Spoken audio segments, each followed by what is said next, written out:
All right. Hello, everybody. Abe Safa here with Myrtle Beach Real Estate TV, and this is our weekly market update. Today, we've got a special guest, Brendan Payne, with Century 21 Harrelson Group. Brendan, how are you? I'm good, man. How are you? Excellent, excellent. So this is our weekly update.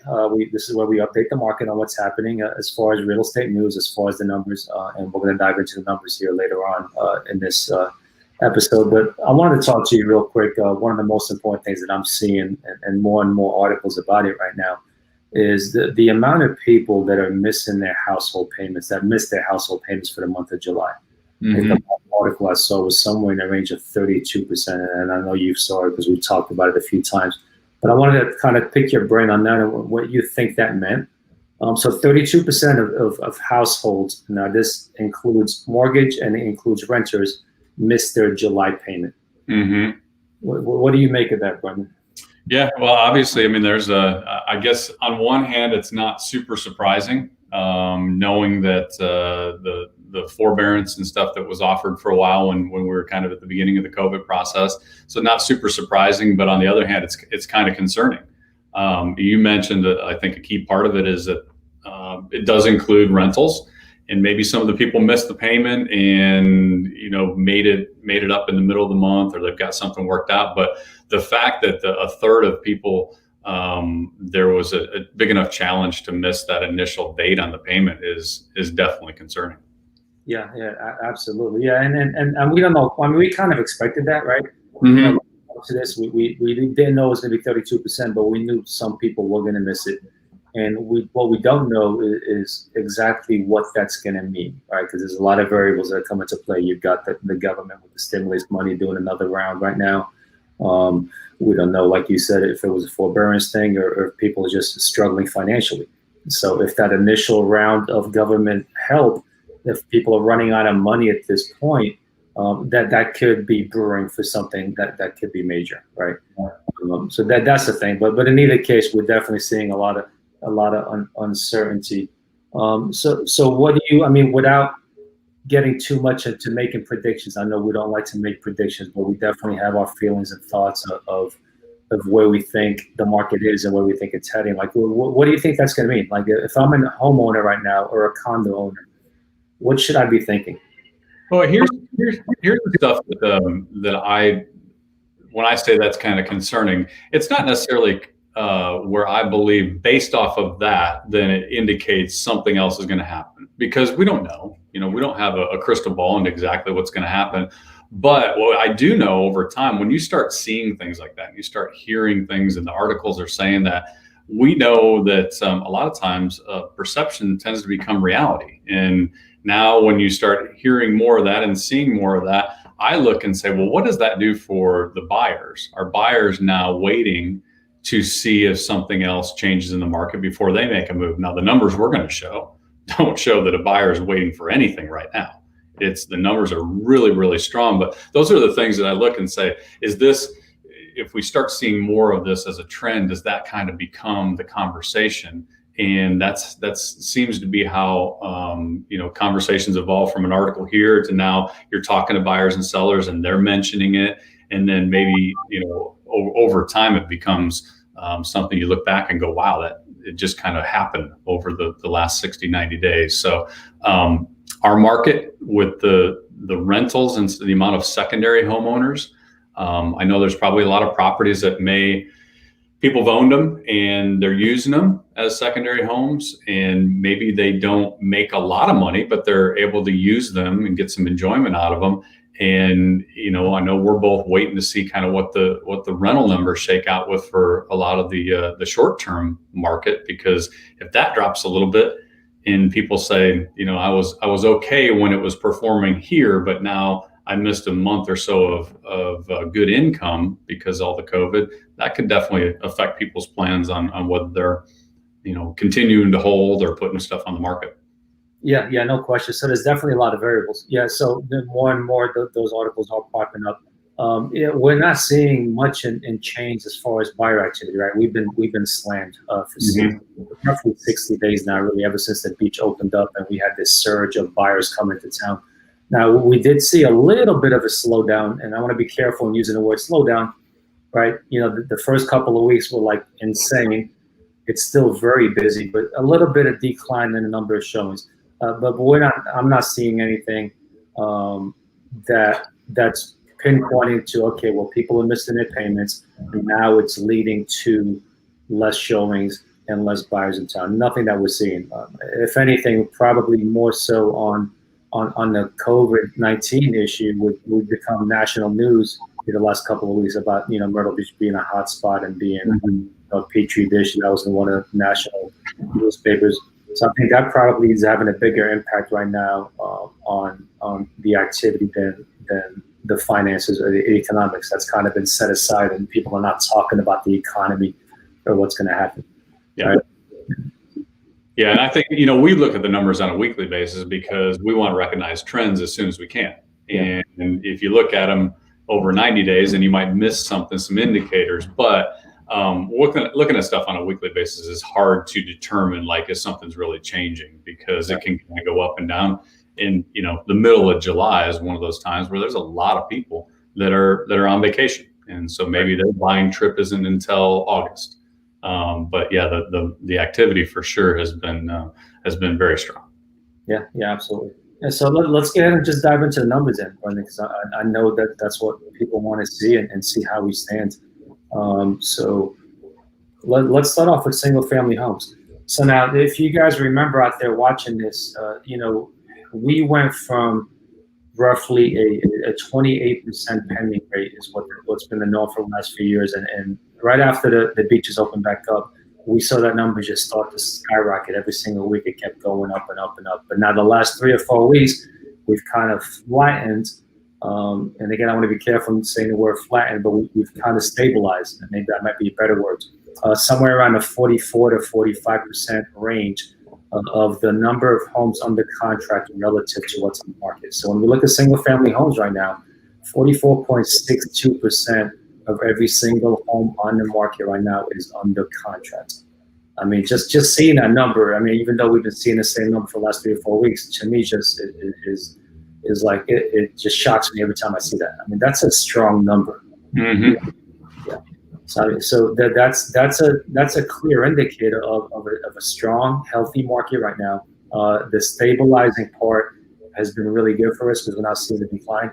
But especially with single family homes, Brendan, you're still seeing a lot of activity on your end, right? Yeah. And the buyers that are coming in are, most of them are ready to buy now. So everybody knows our market is hot for new construction. There's a lot of new construction, but there's not a lot of built out spec homes sitting there. So the new construction is really being sold it's being built as it's sold. So these pendings, when people are coming in, they're wanting to buy now. And so that makes the resale market very, very strong as well. There's just, so many people that were planning on making moves, and then a big portion of people that maybe the last 3 or 4 months have changed their plans, and now they're making moves sooner than they were thinking before. Gotcha. And then just from your experience, are you seeing lateral moves with these purchases? Are people moving within town? Or are you seeing a lot of out-of-towners coming into town?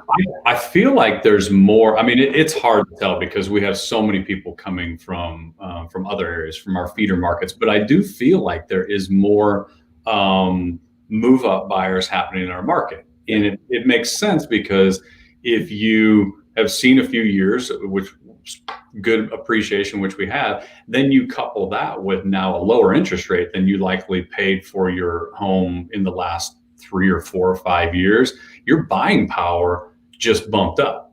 So, and then throw in maybe through your job, you're making a little bit more money. I think that there's opportunities where people are saying, you know what, now's my chance to make a move and getting into something that's a little bit larger. And believe it or not, I'm seeing a lot of people that are downsizing within the same market because they're getting into maybe a new construction, just smaller. They just want really, really nice.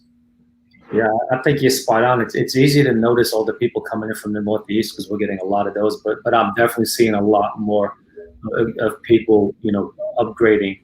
I'm seeing some downsizing, but I'm seeing a lot more, at least from my experience, of people upgrading because of, now they've got pretty good equity in their homes, right? Because across the country, I mean, people have good equity in their homes right now, and then couple that with the low interest rates, we're seeing people, sell their home at a great price right now and be able to get a bigger, nicer home.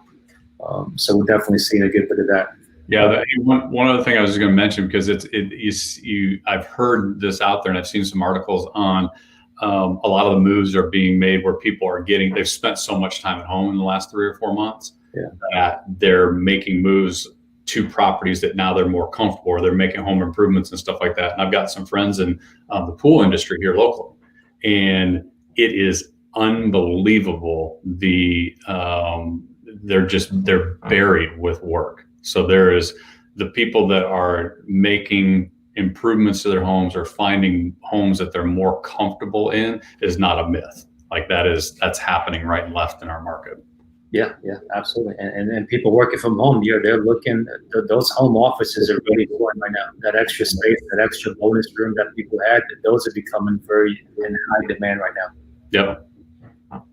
So let's switch over to just looking at the resale market. So when we look at resale homes, 3,127 homes on the market right now, 1,320 of those are under contract. So just about 1,800 homes. It sounds like a lot, but in reality, when you're looking at it and you're actually out there looking for homes for buyers, there's really not much out there, Brendan, is there? I mean, 42 every home.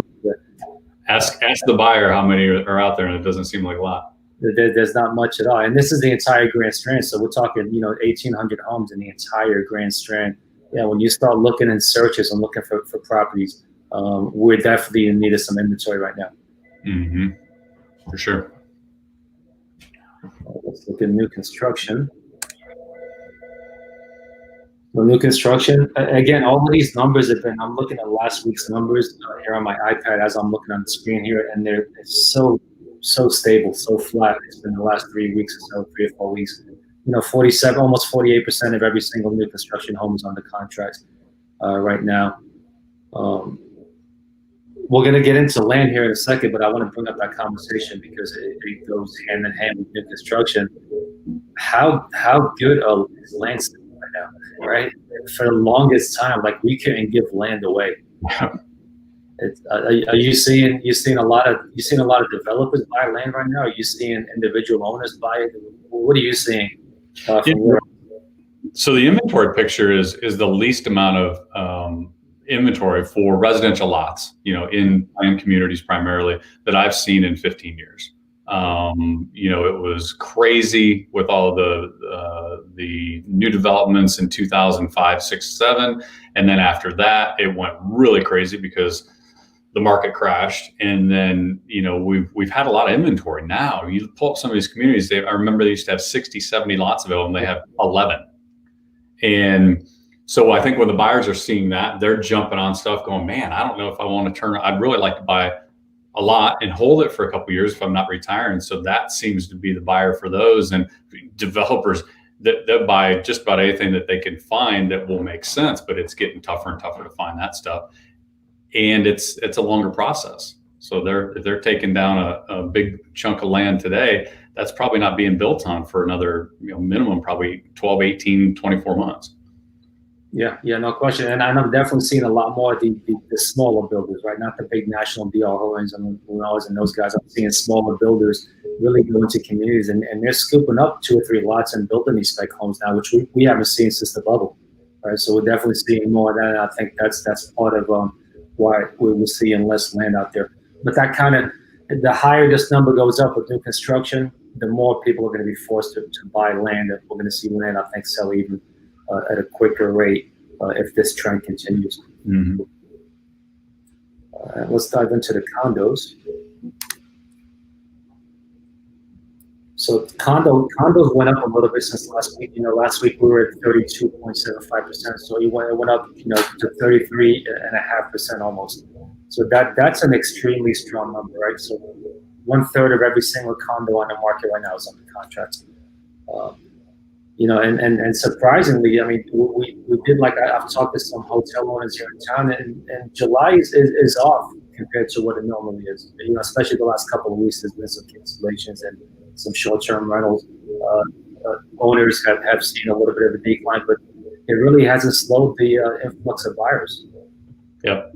You're selling your condos pretty well. Yeah, and I think that I'm hearing the same thing. It was, we had a lot of cancellations and stuff when the beach shut down, and then it filled back up pretty quickly when things opened up. And now I'm talking with my clients and owners that just use me, just having conversation of what's going on, and I'm hearing they lost a week in July, or maybe August had a couple of cancellations, and that goes back to the becoming the talk of the media and stuff over the last couple of weeks. We've kind of been on the radar, so that didn't help a lot with probably the performance for the current owner, but it hasn't slowed the buyers that are coming in and saying, no, I want one. I think they're looking at it and saying that's a short-term challenge. Yeah. I think you're absolutely right. It's not impacting the sales as of now, at least. All right. So then the oceanfront, again, a very strong number. Being 20% of every unit out there on the contract is a very strong number for the oceanfront condo market. So 325 under contract right now out of a total of 1,600. Again, echoes what we just said, right? Yeah, and I think that's one where this is the time of year where we always start seeing a little bump up in the inventory, because the buyers want to buy in the beginning of the spring and collect all the renters. The sellers want to sell at the end of the summer and collect all the rentals. So it'll be interesting to see over the next 30, 45 days. I don't anticipate a big drop in the sales that are taking place, but interesting to see if that number changes, because we start seeing a little bit increase in the amount of sellers that say, let's get it on the market, see if we can get it sold this fall so they don't carry it all winter. Yeah, absolutely. So they've been trying to capitalize on the rental income all summer, and this is the time of year where we start seeing more inventory hit the market. But it hasn't. The buyers are still there. The demand still seems to be there. Even with what's closed this past week. Last week we were at 308 pending, and right now we're at 325. So a good bit of units went pending last week or this past week. And finally, let's look at the land, which this number surprises me. Almost 15%. Again, for years after year, that number's always hovered around the 7 or 8%, at least the last 5 or 6 years. And we're talking 15% of every lot that's out there is under contract. So definitely time to be thinking about selling your lot. If you've carried it all these years, and this is important, and you're never going to build on it. Yeah. Right? If you got a lot, and look, you might have bought it at the height of the market, you overpaid, you're sitting and kind of been holding on it. If you think you're going to build them, then it's okay, hold on to it. But if you've been waiting for a moment to sell, I think this is the time. If you've got a lot, I know I would be. Yeah, especially considering the thing with land is it's always negative cash flow. You can't typically rent the land. It's not unless it's farmland. You're not making any money off leasing it or something like that. It's always going to cost you money every year. And over the last 3 or 4 years, I agree with you, Abe. You probably have squeezed just a pretty good amount out of it. So it might be time to consider what the long-term plan is. Yeah, absolutely. All right, well, that's the numbers for this week. I'm going to go ahead and put up our phone numbers. As always, if you guys have any questions at all, anything that you need, it doesn't even have to do with buying or selling. If you just have a question, please reach out to Brendan or myself. Our numbers are up on the screen. Brendan, any final thoughts you want to leave the audience with? No, this is a great service that you guys do, and appreciate you allowing me to hop on here every once in a while. And the numbers are critical, because things change quick, and this is how you start recognizing trends and stay informed on what's happening with your investment. Yeah, it's always great to talk to you, and I appreciate your time. And yeah, we're always going to try to keep people, anything that we're thinking or seeing or anything that we see pop up on our radar, we're always going to get it out there and let people know about what's happening. Yep. All right, Brendan, well, great talking to you. Have a wonderful afternoon. Sounds good. You too. Thanks, Ed.